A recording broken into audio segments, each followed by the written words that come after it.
Hello again, this is Mr. Kusaj, and this is the final part of the notes for 4.4. Usually notes go for about 2 days, but this time I stretched it to 3 days. The last thing to talk about is the vertical shift. That's when you slide the whole graph up or down. So here we have a graph. It happens to be, it looks like sine x.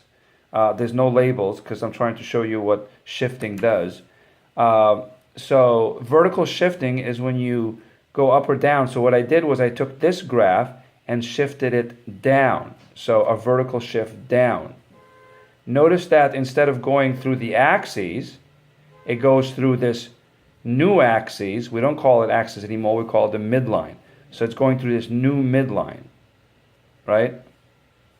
And that's the D number, right? So the vertical shift is the D number, the number all the way in the end. And D is also the midline, right? So here's a quick example.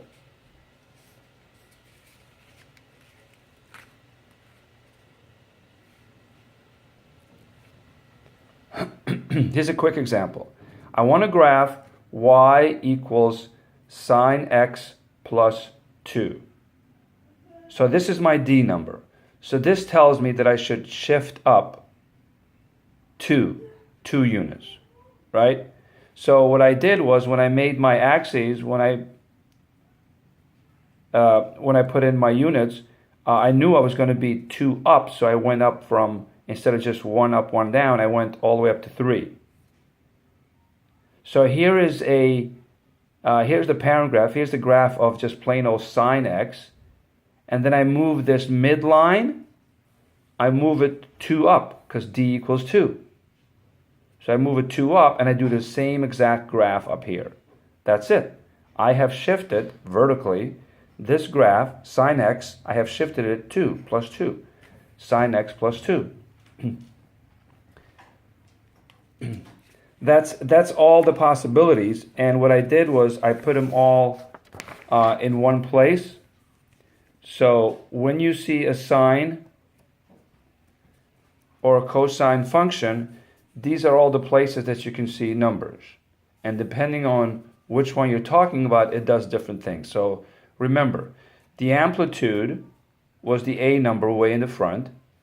The period, you use the B number, and what you do is divide it into 2 pi, and B, you always make it positive. The frequency was the flip of this. The frequency was absolute value of B over 2 pi. And then we moved on to phase shift, and that was negative C over B. And the vertical shift, which we did today, was the D number all the way to the right. Okay, so it would be a very difficult thing to do, to graph by hand one that has numbers in all 4 spots here. That'd be very difficult. So usually you get 2, maybe 3 numbers, right? But usually about 2 numbers, and you have to know what it does to the graph, to the parent graph, right? So here's one that I'm going to leave you with. Here's a try problem. Y is equal to 2 cosine x plus 1.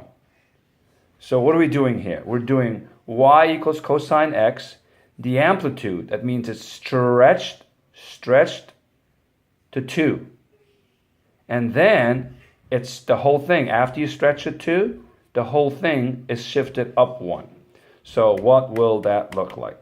Good luck. Tomorrow we'll start off with the try problem and then get into the official assignment for 4.4. Okay? See you tomorrow. Bye.